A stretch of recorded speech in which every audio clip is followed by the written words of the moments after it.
অশ্রু বের হয়। তো এটার থেকে এই ফাউন্ডেশনের নামটা উল্লেখ করা এবং এটার যে কার্যক্রম এটা হলো যে বাংলাদেশের যত দুর্যোগ হয় ওই দুর্যোগের সময় মানুষের পাশে দাঁড়ানো, ওই দুর্যোগ মোকাবেলা করার জন্য এই ফাউন্ডেশন সবসময় তারা কাজ করে দেয়। আর বিশেষ করে এই ফাউন্ডেশনের আরও কিছু কাজ আমি বলতেছি, সেটা হলো যে চিকিৎসা সেবা। আমাদের ঢাকা ক্যান্সার হসপিটাল, তারপর আরও বিভিন্ন কয়েকটা বড় বড় হসপিটাল আছে। ওই হসপিটালগুলোতে আমাদের কর্মীরা আছেন, তারা সবসময় এই ফাউন্ডেশনের পক্ষ থেকে তারা সেবা প্রদান করে থাকে। এবং আমাদের এই ফাউন্ডেশনের পক্ষ থেকে বাংলাদেশে বেশ কয়েকটি প্রতিষ্ঠানেও আছে, যে প্রতিষ্ঠানগুলো সম্পূর্ণ এই ফাউন্ডেশনের পক্ষ থেকে পরিচালিত হয়। বাচ্চাদেরকে আরবিক এবং ইসলামিক বিষয়গুলো শিক্ষা দেওয়া হয়। এবং আরেকটা যেটা সবচেয়ে বড় কার্যক্রম হয় সেটা হলো বাংলাদেশের যে দুর্যোগ, যে বিশেষ করে কিছু এমন জায়গা আছে যেগুলোর মধ্যে এত সহজে পানির খুবই সংকট, ভালো পানি পাওয়া যায় না। তো ওই সংকট এলাকাগুলোতে আমাদের এই ফাউন্ডেশনের পক্ষ থেকে টিউবওয়েলের ব্যবস্থা করা হয়, যেটার মাধ্যমে তারা বিশুদ্ধ পানি পান করতে পারে।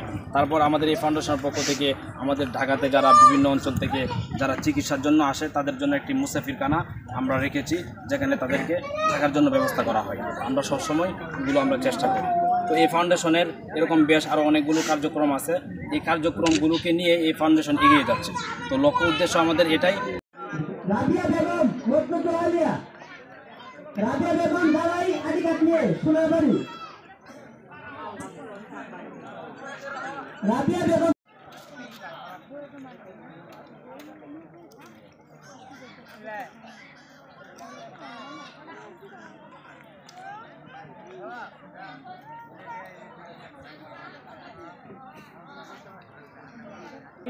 তারা একটু বস্তা ধরি, সবাই হাতে ধরি।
বস্তার লাইন দিয়ে খোলা করে রাখি, হ্যাঁ। আর সবাই একটু হাতে ধরি বস্তাগুলা।